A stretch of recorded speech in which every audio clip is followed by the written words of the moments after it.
Do we have free will? And what does neuroscience have to say about it? In this video, I'll be looking at some famous experiments conducted by Benjamin Libet in the 1980s that looked at this very question. I'll be outlining the experiments, what they actually involved, and what they purport to show, and I'll also be talking about some of the implications of them and some of the objections that have been raised against them, or at least against the conclusion that we therefore do not have free will. Now, this video came about from a talk that I had with Lucas Voss, which I'll link in the description below, and it's part of a series of shorter videos that I'm doing to kind of go into depth into some of the topics that came up in that very wide-ranging and interesting conversation. And this will probably be the last of these shorter videos, although I will include a list of quite a few citations so that if you want to delve deeper into the topic, you're able to do that. So this is the article itself. Time of conscious intention to act in relation to onset of cerebral activity or readiness potential. This is by Libet and colleagues, published in 1983. And so there, if you want to read the actual article, or one of the key articles at least, produced by Libet on this topic, then that's the citation there. In terms of the actual experiment, in a way it's fairly straightforward, in a way it's quite ingenious. So the experiment was conducted with EEG technology, so that's when electrodes are placed on the scalp to monitor brain activity in the different parts of the brain, or at least in the different locations at the surface of the brain near the scalp. So that is what the man on the first slide was wearing on his head, was a sort of cap or helmet with the electrodes in it. And what they produce is a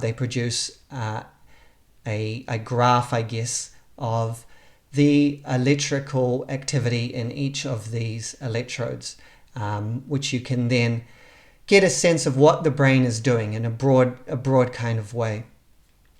So I think it was a couple of decades before the Libet experiments, I believe in the 1960s, there was this thing called the readiness potential that was discovered in the brain through EEG that showed a buildup of electrical activity before or preceding the initiation of a conscious physical action, basically. And so this was taken as being the brain preparing for the action. But what hadn't been looked at until Libet was, well, how does this relate to the conscious intention to act?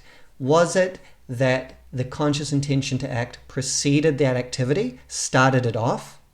Or was it that it came after that activity? In other words, that the brain began to act first and then the person had the conscious awareness. So this is exactly the question that Libet set out to investigate. So individuals or subjects were wearing these EEG caps, measuring their brain activity. They were instructed to flex their fingers or wrists whenever they felt like doing so. So that was important because the action had to be spontaneous, not cued by, not influenced by some external factor, but totally self-generated. So it had to be a truly free choice because that was what they were investigating. And they had to note the time that they had the conscious intention to act.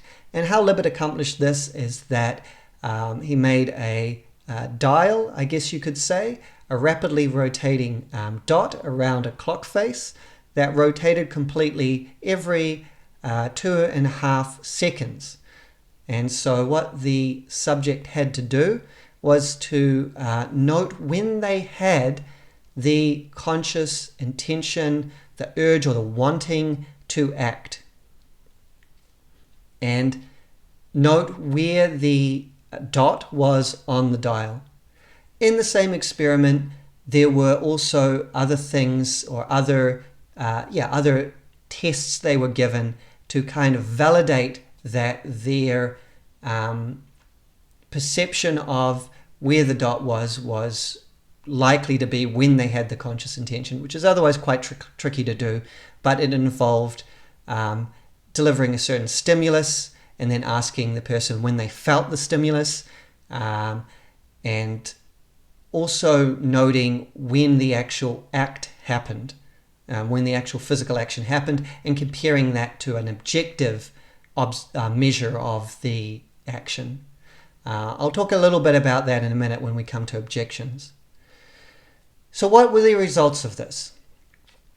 Basically, we did see the readiness potential build before the action as expected. It began to build around 550 milliseconds before the act, but where did the conscious intention to act come in? So that was actually reported to be about 200 milliseconds before the act on average. So what that means is that between the rise of the readiness potential and the conscious awareness to act, or the conscious intention to act, there was 350 milliseconds.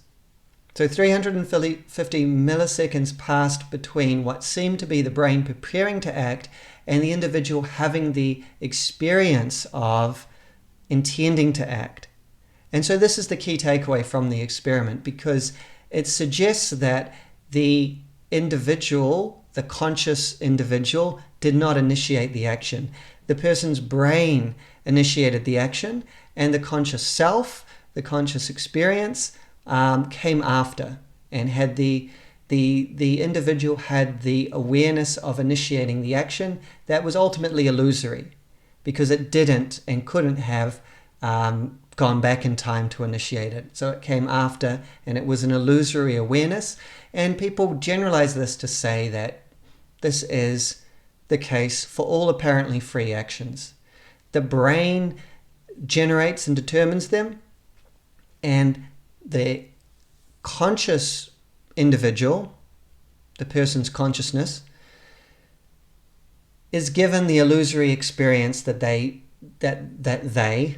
consciousness generated it.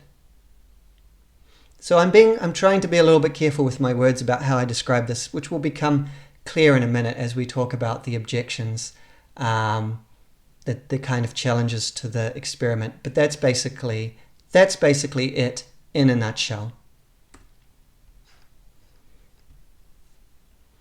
So the implications of this. So like I said, it's generally been taken to mean we don't have free will. I guess the first question we should ask is, has it been replicated? Is it a good, solid experiment? And the answer is yes, it's been replicated in different ways. A meta-analysis was conducted by Braun and colleagues in 2021, which confirmed the results. So basically it showed that the basic pattern of the results was correct. The readiness potential began to build before the conscious intention to act, and then came the actual physical action itself. So that was confirmed, although the meta-analysis does mention that there was very few studies that dealt with this specific question. Surprisingly few studies when one considers how vast an influence and how much of a discussion has been generated by these experiments. So I believe that they only found 6 studies that specifically included this question about the relation in time of the readiness potential to the conscious decision to act, and which precedes which is very interesting. So they only found 6 studies, 27 effect sizes, and this was in total 53 participants. So relatively small, but nevertheless, according to the meta-analysis, the results held. When one does this particular type of study, I think we can be pretty confident that these are the results generated, that these are indeed the results. The question is, why. Why are these results generated, I would say. Now, an interesting point. Benjamin Libet's own view wasn't that he had disproved free will, but limited it in some way. Instead of free will, Libet believed in free won't, so that we have the ability to consciously veto an act. We can stop an action from happening, but we can't initiate an action. So the brain generates these readiness potentials. The brain generates actions or builds toward actions, and up until almost the very end, up until a certain point where we just simply cannot intervene because the signal is already on its way to the body part. Up until the very end, we can consciously veto an action, according to Libet. And his research, his experiments, seemed to support this, because they seem to show that the intention to, that the decision to veto an action, so if one was told to abort an action, then there didn't seem to be a readiness potential attached to that, at least when Libet did these experiments. And that suggested that we have this very limited kind of free will that is able to stop actions from going to fruition, if you like, but we can't generate them ourselves. So that's interesting. However, more recent research suggests that the choice to veto is also preceded by its own unique kind of brain activity. And so that if you look at it statistically, you can actually say that before the decision to veto an action, before the decision to abort an action that was being prepared in the brain, there was unique brain activity that related to that decision to veto. So basically, and more or less, the decision to veto perhaps has its own readiness potential. It perhaps has its own build-up, which is maybe just as long as the build-up to act. So we're back to square one. If that's the case, we're back to square one. And it seems like, it's curious that we would only have the ability to stop an action but not to initiate an action.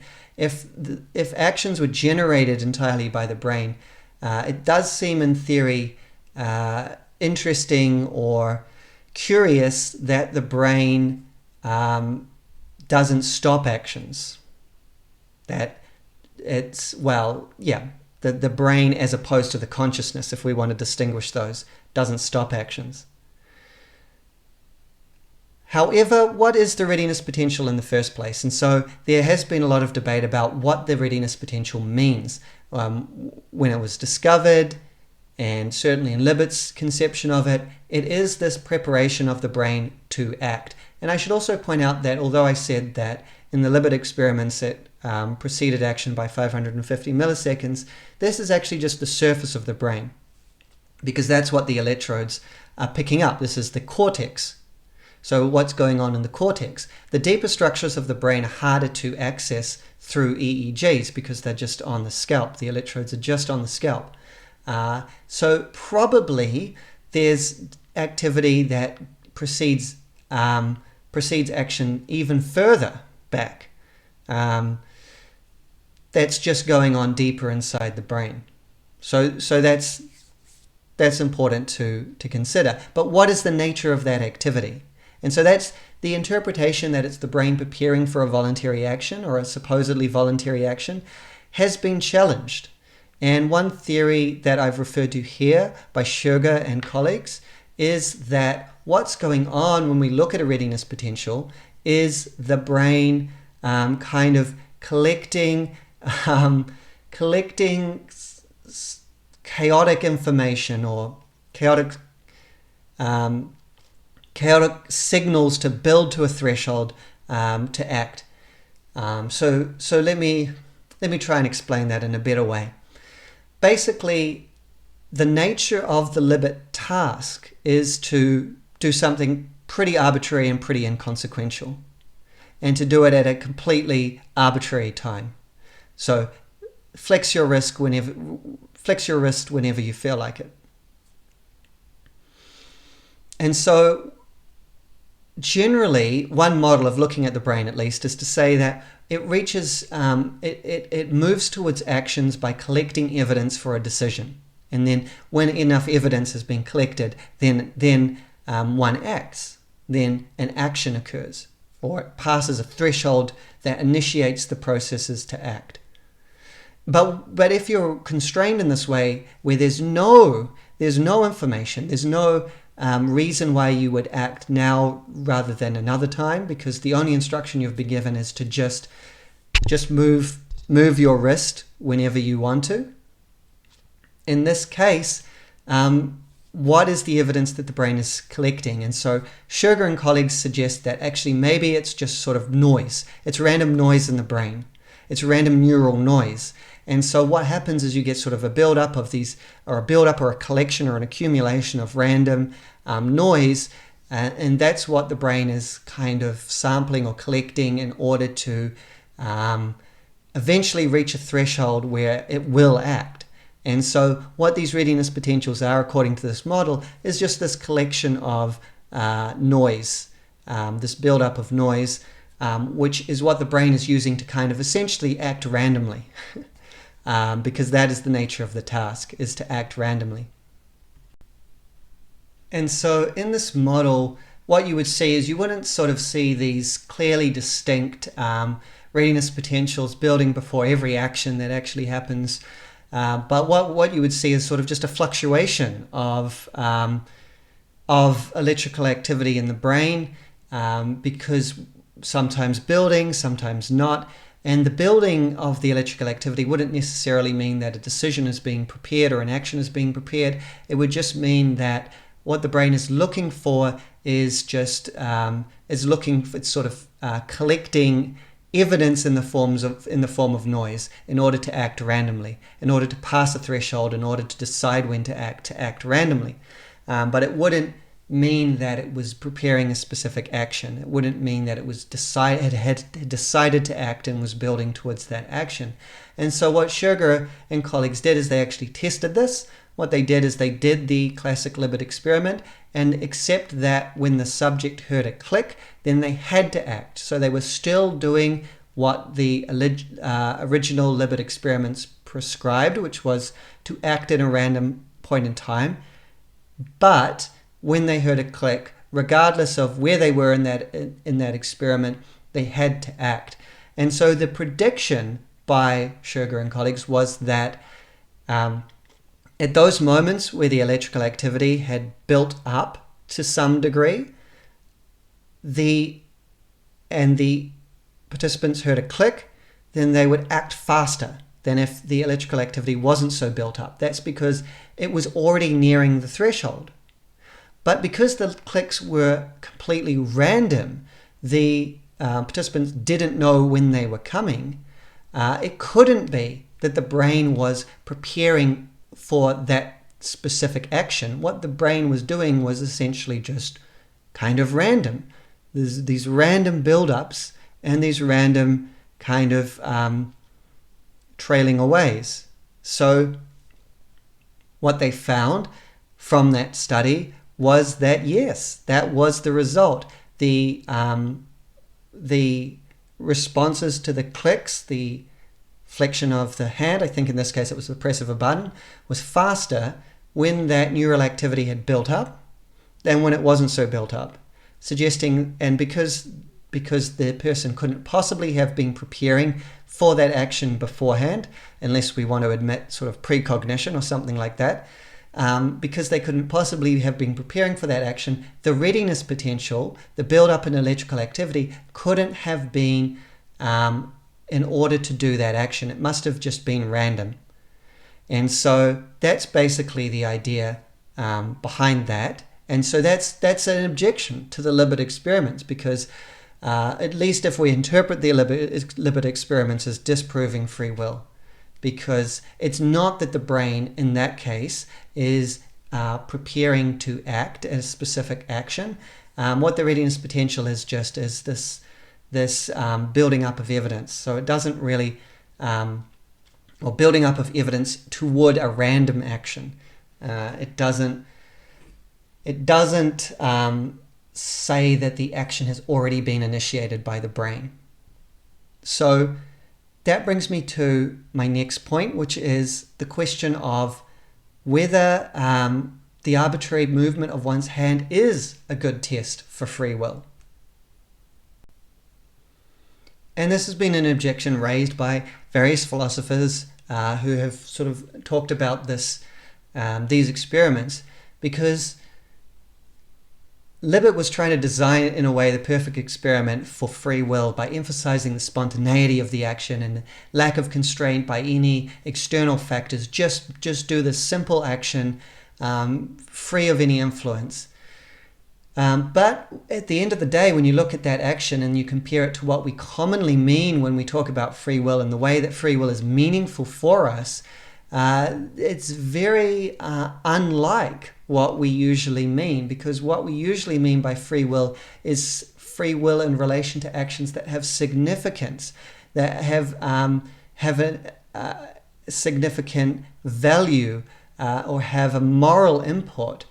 So, for instance, what career am I going to pursue, or how am I going to treat this person, whether with kindness or with severity or whatever it may be. These are the kind of decisions where free will seems important. So, is the arbitrary movement of one's hand, one could say arbitrary as spontaneous, emphasizing the free will aspect, or one could actually just say arbitrary as in random. A randomness isn't exactly free will. And so what if by doing this experiment, we're not tapping into free will, but we're tapping into randomness? That could be an objection. In terms of empirical evidence, Moaz and colleagues in 2019, they did an interesting experiment where they found that there actually were readiness potentials preceding arbitrary decisions, but not preceding deliberate ones. So they did the classic type of Libet test, but they also did trials where the subject had to donate money to one of two non-profits, and so that was a significant action. That's a consequential action, and that's an action where one actually has to deliberate. One actually has to sort of weigh them against each other and consider how important each of them is in relation to each other and in relation to one's values. So that's much more like what we typically think about in terms of why free will is significant, or even really what free will means. So those arbitrary decisions about the finger flexion followed the pattern of Libet's experiments. They had readiness potentials, but the deliberate ones, there was no statistically detectable readiness potentials preceding those actions. Something very different was going on in the brain. Was it that they were being kind of consciously generated rather than generated by the unconscious neurology of the brain? Well, potentially. That's not entirely clear, but it does create an interesting separation between these type of actions, which are arbitrary, and these type of ones which are deliberate, that require deliberation, that are more significant. And so there may be a critical difference there. Throughout this discussion, we're kind of assuming that conscious intention, what we're assuming is that free will and conscious intention are closely linked, if not identical. So that what we mean by free will is conscious intention. If I consciously intend to do something, then either I have free will, or that thing that I have is an illusion. But either way, what we mean by free will is conscious intention. So for the next point, we're going to stick with that. We're going to assume that it means conscious intention, but we're going to question whether we need to have simultaneous awareness of that conscious intention in order for it to be free will. And Meixner argues we don't actually need it to be. We don't need the awareness of our intentions to be simultaneous with the intention. That there's a natural lag there. Just like there's a kind of lag between our perception of the external world and the state that the external world is in now. For all practical purposes, they're simultaneous, but in actuality, technically, the world that we are experiencing now is already in the past, because it takes time for the light to enter our eyes, be processed by our nervous system, interpreted by the brain, and so on. In a similar way, it may be that we have the intention to act, and that intention actually generates the readiness potential, but that we only become conscious of it about 200 milliseconds before the action, about 350 milliseconds after we had that intention, and yet we nevertheless had that intention. The question would be, does that lag take away the intention? Becoming explicitly aware of something and that one has done and doing the thing are different things. So I could maybe consciously choose something and then very quickly, but not simultaneously, have the awareness, very quickly after, have the awareness that I've done it. And does that invalidate it? And in the chapter on this that Meixner wrote, he argues no, there's no logical reason why it invalidates it. One could do the act and then have the awareness of doing the act after. The awareness isn't the intention, it's the intention that matters. And so it doesn't invalidate that. The Libet experiment doesn't speak against that. But we could go further than that. We could actually say, well, let's actually assume that the Libet experiment does genuinely show that conscious intention does not generate action. That it does genuinely show that the unconscious neural activity of the brain has generated that action, and then we later become aware of it, and we later have this sort of illusory consciousness that we ourselves have consciously generated it. Even in that case, does that disprove free will? Or does that just disprove a specific kind of a conception of free will that relies on a concept of the self as being identical with the conscious mind? And a lot of people have, again, made this objection to the experiments. The one that I've focused on here is by Ian McGilchrist in his recent book, The Matter with Things. And in addition to some other objections he has to the experiment, he says basically that even if this is the case, it doesn't really matter. Even if it's not that I've consciously generated an action, but it's done unconsciously, it's still me. And so in this sense, we're expanding the self to include all the unconscious self, not just the conscious mind. He emphasizes that the conscious mind is sort of just a spotlight. Conscious awareness, explicit awareness is just a very small spotlight, but that doesn't invalidate all the other aspects of the psyche, all the other contents of the psyche. They're still there, and they still make us up. They are still who we are. So if the electrical activity in my brain is beginning a movement 350 milliseconds before I'm consciously aware of it, that may still very well be me that's generating the movement. It's not my conscious awareness or conscious intention generating it, but it's still me. It's still me unconsciously, in this case, generating that action. And so it's not a disproof of free will. It's just an expansion of the self to include more of who we are.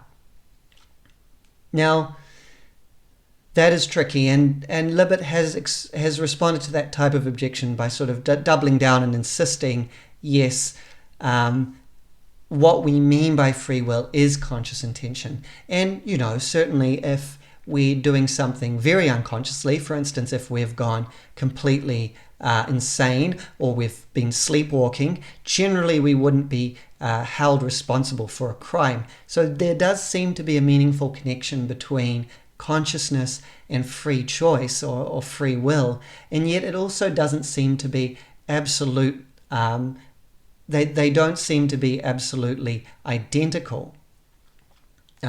For instance, it is morally meaningful if one has acquired good habits or virtues. Even if one isn't consciously deliberating and choosing in an explicit fashion to do the good action each time one acts, one is still considered to be freely doing the right thing. And I would say is even more so, is even more free, and is even more good than the person that has to deliberate for every single action. So it seems like there's a gray area here. There's a sense in which we are in fact our unconscious minds, and that free will is meaningful as talking about our unconscious, but it's also perhaps not the case that we can totally do away with the particular identification of free will in the conscious mind. That consciousness is very important to free will. And I think that it's also quite clear, or at least I hope that I've made it clear, that this debate is still a very live debate, not only in terms of the implications and the meaning that come from these experiments, but also the very experiments themselves. For instance, what is the readiness potential? What is it even doing? Does it have the relation to action that we thought it did? So there's questions around that as well. So I think that the debate is far from settled, and I don't think that it necessarily, that the Libet experiments necessarily disprove free will. At the same time, I don't think that they're worthless or they're valueless either. I think that they're very important, and I think that they're an important data point that we can consider if we're thinking about these issues. Personally, I think that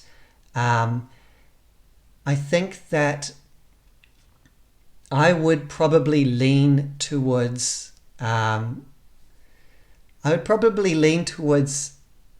accepting that the brain does, the activity in the brain does precede consciousness a lot of the time, if not all the time.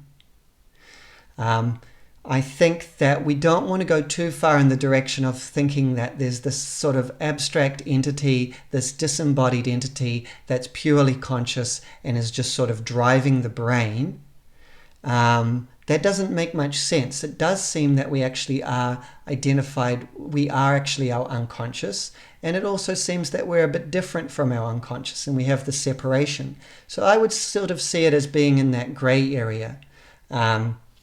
And it may be that we have degrees of freedom. But ultimately, I'm not sure. This isn't a topic that I've thought about very deeply until now. But what do you think? Do the Libet experiments show that we don't have free will? What do we mean by free will? What do we mean by the self, which either has or doesn't have free will? Is it the conscious mind? Is it the unconscious mind as well? So these are all very fascinating questions, and I'd love to hear what you think about them. So feel free to leave a comment. And if you're interested in delving into this further, there are the references that I used in the description below.